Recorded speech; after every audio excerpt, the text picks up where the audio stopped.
नमस्कार, स्वाभिमानी न्यूज चॅनलच्या बातमीपत्रात आपले स्वागत। सुरुवातीला जाणून घेऊया आजच्या ठळक घडामोडी। वादग्रस्त विधान करणारे गिरी महाराजांवर कडक कारवाई करा, अल्पसंख्याक विकास मंडळाच्या पोलीस अधीक्षकांना निवेदन। भगवान परशुराम आर्थिक विकास महामंडळाची स्थापना करा, सकल ब्राह्मण समाजाने केले धुळ्यात एक दिवसीय धरणे आंदोलन।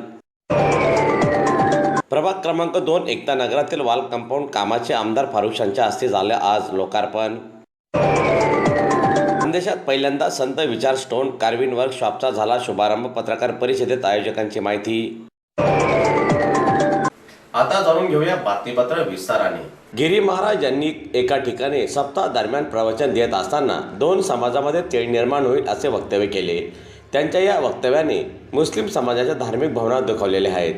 असे द्वेष पसरवण्याचा प्रयत्न करणाऱ्या गिरी महाराजांवर कारवाई करून त्यांना तात्काळ अटक करण्यात यावी अशी मागणी अल्पसंख्याक विकास मंडळ धुळेतर्फे करण्यात आलेली असून त्या संदर्भात आज धुळे जिल्हा पोलीस अधीक्षक यांना निवेदन देण्यात आले।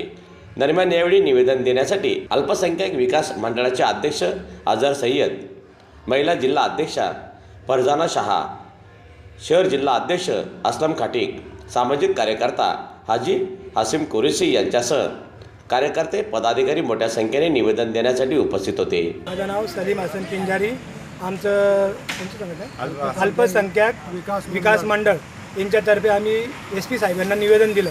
रामगिरी महाराजांनी जे आमच्या मोहम्मद पैगंबर यांच्याबद्दल जे अपशब्द वापरले त्याच्याबद्दल आम्ही निषेध करून साहेबांना निवेदन दिलं, तर यांच्यावरती कडक कारवाई करण्यात यावी व यांना लवकरात लवकर अटक करण्यात यावी।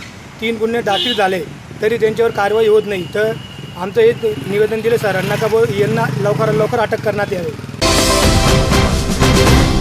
ब्राह्मण समाजाचे नेते दीपकजी नन्नवरे हे भक्त परशुराम आर्थिक विकास महामंडळ आणि अन्य मागण्यासाठी 15 ऑगस्ट 2024 पासून बेमुदत उपोषणाला बसलेले आहेत। या उपोषणाला धुळे जिल्ह्यातूनही पाठिंबा दर्शविला जात असून यासाठी आज धुळे शहरातील केवानी क्लब समोर एक दिवसीय उपोषण करण्यात आले।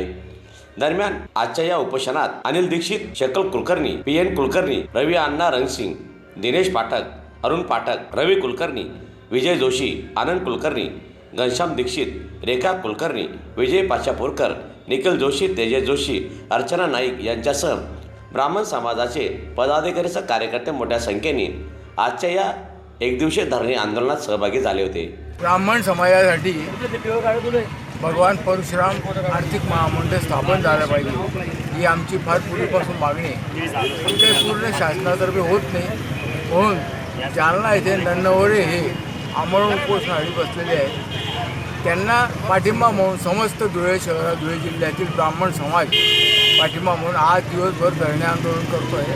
जिल्हाधिकारी साहेबांना निवेदन दिले की हे आमचे प्रश्न आर्थिक महामंडळ स्थापन करून ताबडतोब सोडवावे, त्याशिवाय आमच्या समाजाची प्रगती होणार नाही। तरुणांना रोजगार संधी या अनेक बाबी त्याच्यात आहेत, म्हणून आर्थिक महामंडळ स्थापन होणे फार गरजेचं आहे।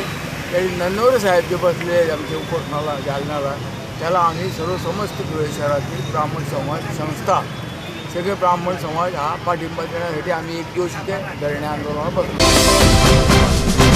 धुळे महानगरपालिका क्षेत्रात मूलभूत सोयी सुविधांच्या विकास योजना अंतर्गत नागपूर भागातील बेलाडी रस्त्याला असलेला एकता नगर प्रभाग क्रमांक 2 येथे खुल्या जागेस 25 लाख रुपये खर्चातून पूर्ण करण्यात आलेल्या वॉल कंपाऊंड कामाचे आज धुळे शहराचे कर्तव्यदक्ष आमदार डॉक्टर फारुख यांच्या हस्ते लोकार्पण करण्यात आले। दरम्यान आजच्या या लोकार्पण कार्यक्रमासाठी MIMचे महिला जिल्हा अध्यक्षा दीपश्री नाईक, निजाम सय्यद, वासुदेव भट, प्यारेलाल पिंजारी, इक्बाल शाह, डॉक्टर शराफत अली, सुनीता भांबरे, शारदा कोळी, पूनम पाटील यांच्यासह परिसरातील नागरिक उपस्थित होते। प्रभाग क्रमांक 2 एकता नगर सुगंध आकर्षण कॉलनी येथे एका ओपन स्पेस या जागेचा वॉल कंपाऊंड कामाच्या लोकार्पण माझ्या हस्ते करण्यात आलेला आहे। मागच्या वर्षी गणेशोत्सवाच्या दरम्यान मी इथे आलेलो होतो आणि त्यावेळेस येथील रहिवाशांनी माझ्याकडे मागणी केली होती की या जागेचा वॉल कंपाऊंड करून द्यावा आणि मी त्यासाठी नागरिकांची मूलभूत सोयी सुविधा या योजनेअंतर्गत 25 लाख रुपये मंजूर करून दिलेले होते आणि आज त्याच कामाचा लोकार्पण माझ्या हस्ते करण्यात आलेला आहे। आज ह्यावेळी माझ्यासोबत आमची महिला जिल्हाध्यक्षा दीपा मॅडम, तसेच निजामदादा सय्यद, फुजेलभाई आझमी, प्यारेलालभाई पिंजारी, इकबालभाई शाह, डॉक्टर शराफत आणि ह्या परिसरातील नागरिक मोठ्या संख्येने माझ्यासोबत उपस्थित आहेत। मुंबई, कोल्हापूर, साताऱ्यासह गुजरात राज्यातून नामवंत शिल्पकार धुळ्यात आलेले आहेत। त्यांच्या उपस्थितीत संत विचार स्टोन कार्विंग वर्कशॉपचा शुभारंभ आमदार कुणालबाबा पाटील यांच्या हस्ते झाला। दरम्यान कला विद्यार्थ्यांना शिल्पकलेचे ज्ञान होण्यासाठी आणि कला रसिकांना शिल्पकलेचा आस्वाद घेण्यासाठी खानदेशात शिल्पकलाला वाव मिळावा हा वर्कशॉपचा उद्देश असल्याची माहिती आज शिवाजी विद्याप्रसारक संस्थेचे स्कूल आर्ट ऑफ धुळेचे प्राचार्य सुनील तांबे यांनी आयोजित पत्रकार परिषदेत माहिती दिली। करणारे विद्यार्थी जे आहेत त्यात शिल्पकला हा एक विषय येतोय आणि शिल्पकला ही कला लयास चाललेली आहे। विद्यार्थ्यांना आणि समाजाला ही कला समजावी या दृष्टिकोनातून आम्ही धुळ्यात या कार्यशाळेचं आयोजन केलेलं आहे। आपल्या खानदेशच्या विद्यार्थ्यांनाही शिल्पकलेविषयी खूप मोठ्या स्वरूपात वारसा लाभलेला आहे, तो रामसुतारांच्या स्वरूपाने। तर त्याच पद्धतीने आणखी शिल्पकार घडावेत या उद्देशाने माननीय बाबासाहेबांनी या कार्यशाळेचं आयोजन केलेलं आहे। या कार्यशाळेसाठी येत असलेल्या सगळ्या अडचणी या ठिकाणी आता आम्हाला समजता आहेत। या अडचणीच्या माध्यमातून आम्ही हे सगळे त्याच्यातले ड्रॉबॅक्स दूर करून हा अभ्यासक्रम या ठिकाणी सुरू करण्याचा एक मानस ठेवतोय आणि या अभ्यासक्रमातून जे विद्यार्थी पासआउट होतील त्या विद्यार्थ्यांना पुढे रोजगार मिळावा या दृष्टिकोनातून शासनानेही या अभ्यासक्रमाकडे लक्ष द्यावं व ललित कलेतला हा एक भाग शासनाने टिकवून ठेवावा असंही आम्ही शासनाला निवेदन देऊन या अभ्यासक्रमाविषयी जनजागृती करण्याचा आम्ही प्रयत्न करणार आहोत।